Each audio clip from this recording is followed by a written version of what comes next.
Professor Mohammad ইউনূসের অন্তর্বর্তী সরকার ক্রমশ থুক্কু government হয়ে উঠছে। একবার একটা সিদ্ধান্ত নিল, খুব শীঘ্রই সেটা বদলাতে হবে, পাল্টিয়ে দিল। সোশ্যাল মিডিয়াতে ঘোষণা গেল, কিছুক্ষণ পর মুছে ফেললেন। অনেক বড় বড় ঘটনা ঘটেছে, একটা দুটো না। ইংল্যান্ডে গিয়ে আমাদের প্রেস সচিব তিনি আমাদের জানিয়ে বসলেন যে ব্রিটেনের প্রধানমন্ত্রী এখন কানাডায়। থুক্কু না, ব্রিটেনের প্রধানমন্ত্রী দেশেই আছেন। কেমন অতি সম্প্রতি এইরকম দুটি ঘটনা স্বয়ং প্রধান উপদেষ্টা সোশ্যাল মিডিয়াতে পোস্ট দিলেন, দেশবাসীর কাছে আবেদন জানিয়ে যে মর্মান্তিক বিমান দুর্ঘটনা একটি স্কুলের উপরে, রাজধানী একটি স্কুলের উপরে ঘটে গেল এবং অনেক শিশু মারা গেল। তিনি পোস্ট দিলেন যে এই দুর্ঘটনায় ক্ষতিগ্রস্তদের জন্য যারা সাহায্য দিতে চান তারা এই নাম্বারে অর্থ প্রেরণ করতে পারেন। সঙ্গে সঙ্গে সোশ্যাল মিডিয়াতেই নানা রকম প্রতিক্রিয়া হতে লাগলো। এইরকম একটি ঘটনায় ক্ষতিপূরণের জন্য মানুষের কাছে হাত পেতে টাকা চাইতে হবে? রাষ্ট্রের কাছে কতটুকু টাকা আছে তাহলে? ওমা, আধ ঘন্টার মধ্যে সেই পোস্ট মুছে ফেলা হলো, উধাও।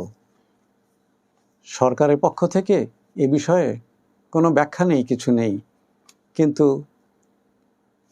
প্রধান উপদেষ্টার নামে একটা পোস্ট দেওয়ার পরে সেটি যদি মুছে ফেলা হয় তখন তার অর্থ কি দাঁড়ায়? হ্যাঁ, সেটি আর সোশ্যাল মিডিয়া পাওয়া যাবে না, কিন্তু এই ডিজিটাল ইন্টারনেট এবং সোশ্যাল মিডিয়ার যুগটা এমন যে আপনি যদি 5 মিনিটও কোনো জিনিস রাখেন এবং বন্ধ করে দেন, তবে সেটি কেউ না কেউ স্ন্যাপশট রেখে দিতে পারে। বিবিসি পরে সেটি প্রকাশ করে দিল। সেটি সংবাদ মাধ্যম, তার প্রকাশ করার অধিকার আছে। সে বলল যে আমাদের কাছে সেটা ছিল যেটা মুছে ফেলেছে। আরেকটি বড় ঘটনা যার অনেক প্রতিক্রিয়া হয়েছে, আমাদের কেন্দ্রীয় ব্যাংক বাংলাদেশ ব্যাংকের ভেতরে একটি আদেশ জারি করা হলো যে বাংলাদেশ ব্যাংকে কর্মরত নারীরা শালীন পোশাক পরে আসবেন, হাত কাটা ব্লাউজ পরতে পারবেন না, ছোট পোশাক পরতে পারবেন না, এবং লেগিংস মানে পায়ে যেটা আঁটোসাঁটোভাবে যে পরিচ্ছদটা থাকে, পোশাকটা থাকে, এই 3টে জিনিস বলে দিলেন যে এগুলি আপনারা না পরে আসবেন অফিসে। আর পুরুষদের জন্যেও বুঝলাম না কেন যে পুরুষদের জিন্স এবং গ্যাবার্ডিনের প্যান্ট না পরে আসার জন্য এলান জারি হলো। অদ্ভুত ব্যাপার। কিন্তু এর যে প্রতিক্রিয়া হলো, এই প্রতিক্রিয়ায় একদিন পরেই এটি প্রত্যাহার করে আবার আদেশ দেওয়া হলো এবং তাতে কিছু ধানাই পানাই করে ব্যাখ্যা দেওয়ার চেষ্টা করা হলো যে এটা কোনো বাধ্যতামূলক করা হয়নি এবং হিজাবের জন্যেও কোনো নির্দেশ দেওয়া হয়নি এবং এটা পরামর্শমূলক। কিন্তু মূল বিজ্ঞাপনটাতে কিন্তু ছিল যে এই পোশাক বিধি মেনে না চললে শাস্তিমূলক ব্যবস্থা গ্রহণ করা হবে। আমরা পরে মিডিয়াতে প্রকাশিত খবরে জেনেছি যে বাংলাদেশ ব্যাংকের গভর্নর সাহেব, তিনি বিদেশে ছিলেন, তিনি এটি দেখে আদেশ দিয়েছেন যে তোমরা এটা কি করেছো। তো সেটা তুলে ফেলা হলো। তাই বলছিলাম যে থুক্কু সরকার, কিন্তু এটিকে এরকম হালকা করে দেখলে হবে না। গত বছর জুলাই আগস্টের যে ছাত্র অভ্যুত্থান, তার ফলে শেখ হাসিনা সরকারের পতন, সারা দেশে অনেক মানুষের বীরত্বপূর্ণ লড়াই, আত্মদান, রক্তপাত, তার মধ্যে দিয়ে যে রাজনৈতিক পরিবর্তন, কিন্তু দুঃখজনকভাবে তারপরে এমন কতগুলো পরিবর্তনের ধারা দেখা গেল যে মানুষ হকচকিয়ে গেল। এই পোশাক বা বিশেষ করে নারীদের ব্যাপারে হুকুম জারি করা, এর একাধিক ঘটনা ঘটেছে। আপনাদের নিশ্চয়ই মনে আছে, এই সরকারের প্রথম দিকে দুজন তরুণী ফুটপাতের একটি দোকানে বসে চায়ের সঙ্গে সিগারেট খাচ্ছিল। সেখানে এক ব্যক্তি গিয়ে সেই মেয়েদের প্রহার পর্যন্ত করেছে। সে বিরাট নৈতিক অভিভাবক হয়ে গেছে এবং স্বরাষ্ট্রমন্ত্রী তখন এরকম কথা বলেছিলেন, সেটির নিন্দা করেছেন এবং ব্যবস্থাও গ্রহণ করা হয়েছে। কিন্তু স্বরাষ্ট্রমন্ত্রী আবার বলেছিলেন যে ওই সময় নামাজের সময় ছিল, নামাজিরা যাচ্ছিলেন ইত্যাদি। এর মধ্যে কিন্তু একটা ইঙ্গিত আছে, অর্থাৎ ধর্মীয় বিষয়গুলোকে, এই যে মানুষের ব্যক্তিগত স্বাধীনতা, তাকে খর্ব করার জন্য, হরণ করার জন্য ধর্মীয় বিষয়গুলোকে নিয়ে আসার একটা ইঙ্গিত রয়েছে। আরও আপনাদের মনে পড়বে, ঢাকা বিশ্ববিদ্যালয়ের মতো জায়গাতে কোনো এক ছাত্রীর ওড়না ঠিক জায়গায় নেই বলে এক যুবক তাকে প্রকাশ্যে নসিহত দিতে গিয়েছিল এবং সেই যুবক ঢাকা বিশ্ববিদ্যালয়ের কর্মচারী, লাইব্রেরি বুক বাইন্ডার। এ নিয়ে প্রবল প্রতিক্রিয়া হয় এবং সেই প্রতিক্রিয়ার কারণে তাকে গ্রেপ্তার করা হয়, মামলা হয়। মামলা তুলে নেওয়ার জন্য ওই ভুক্তভোগী নারীর সঙ্গেও যোগাযোগ করা হয় এবং ওই ছেলেটি পরে যখন জামিন পায়, জামিন পাওয়ার আগে তার একদল সমর্থক থানায় গিয়ে হই হল্লা করে তাকে ছিনিয়ে আনার চেষ্টা করেছিল। তার যখন জামিন হয়, জামিনে সে মুক্ত হয়ে বেরিয়ে এলে তাকে ফুলের মালা দিয়ে, তার মাথায় পাগড়ি পরিয়ে, হাতে পবিত্র কুরআন শরীফ ধরিয়ে দিয়ে মিছিল করা হয়। ধর্মকে কোন কাজে ব্যবহারের জন্য এরা উঠে পড়ে লেগেছে। তাই আমি বলতে চাচ্ছি যে থুক্কু সরকার দিয়ে শুরু করলেও বিষয়টাকে হালকাভাবে দেখা যাবে না। আপনাদের আরও মনে পড়বে, এই সরকারের সময় নয়, তখন শেখ হাসিনা ক্ষমতায় ছিলেন। শেখ হাসিনার যারা বিরোধী, তারা তো উঠতে বসতে শেখ হাসিনাকে নাস্তিকদের সরকার বা ভারতের দালাল সরকার ইত্যাদি বলে অভিহিত করে। কিন্তু সেই সময়েও জনস্বাস্থ্য ইনস্টিটিউটের পরিচালক তার অফিসে একটা নোটিশ দিয়েছিলেন যে পুরুষদের পাজামা এবং প্যান্ট টাকনুর উপরে পরে আসতে হবে এবং মেয়েদেরকে বোরখা ও হিজাব পরে আসতে হবে।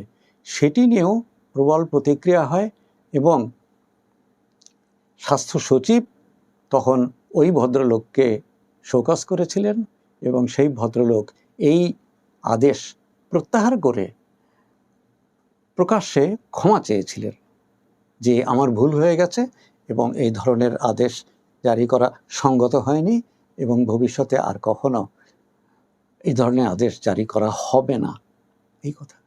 কিন্তু আমরা বলতে পারি যে নিশ্চয়ই দেশের মধ্যে এমন পরিবেশ পরিস্থিতি তৈরি হচ্ছে যে যারা ধর্মের নামে এইভাবে মানুষের ব্যক্তিগত স্বাধীনতা, ব্যক্তিগত রুচির উপরে হস্তক্ষেপ করতে চায় এবং বিশেষ করে মেয়েদের উপরে চড়াও হতে চায়, তারা কোনো না কোনোভাবে উৎসাহিত হচ্ছে। এবং এই ঘটনাগুলি আমরা জানি যে গত বছর জুলাই আগস্ট পরিবর্তনের পরে কিছু লোক নানা বিষয়ে উৎসাহী হয়ে উঠল। জাতীয় সঙ্গীত পরিবর্তন করতে হবে। তার মূল কারণ কি? মূল কারণ হলো এটির রচয়িতা রবীন্দ্রনাথ ঠাকুর। কেমন ইত্যাদি নানা বিষয়ে তারা উৎসাহিত হয়ে পড়ল।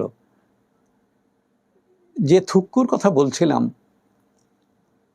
এই সরকার প্রথম থেকে একটা বড় কাজ হাতে নিয়েছে, সেটা সংস্কার। আপনারা জানেন যে প্রায় 10-12টা বিষয়ে সংস্কারের জন্য কমিশন গঠন করা হয়েছে। তার একটি কমিশন ছিল সংবিধান নিয়ে। সেই সংবিধান কমিশনের প্রধান করা হয়েছিল বাংলাদেশের একজন প্রথিতযশা আইনজীবী, আইনের শিক্ষক এবং সংবিধান বিষয়ে পারঙ্গম শাহদ্বীন মালিককে। মাত্র 1 সপ্তাহ পর প্রধান উপদেষ্টা কোনো ব্যাখ্যা ছাড়া তাকে পরিবর্তন করে আমেরিকায় শিক্ষকতা করা আমেরিকান নাগরিক আলী রিয়াজকে নিয়ে এলেন। যে আলী রিয়াজ এর আগেই বাংলাদেশে একটি সেমিনার এসে বলেছিলেন যে 72-এর সংবিধান বাদ দিয়ে বাংলাদেশের জন্য নতুন সংবিধান করতে হবে। তাকে নিয়ে এসে শাহদ্বীন মালিককে বাদ দিয়ে ওই কমিশনের প্রধান করলেন। এবং এখন আমরা দেখছি যে তিনি রাজনৈতিক দলগুলোর সঙ্গে এই বিষয়ে সংস্কার করার জন্য এবং বিশেষ করে ওই সংবিধানের 4 মূলনীতি পরিবর্তন করার জন্য এখনও নিরলস চেষ্টা চালিয়ে যাচ্ছেন।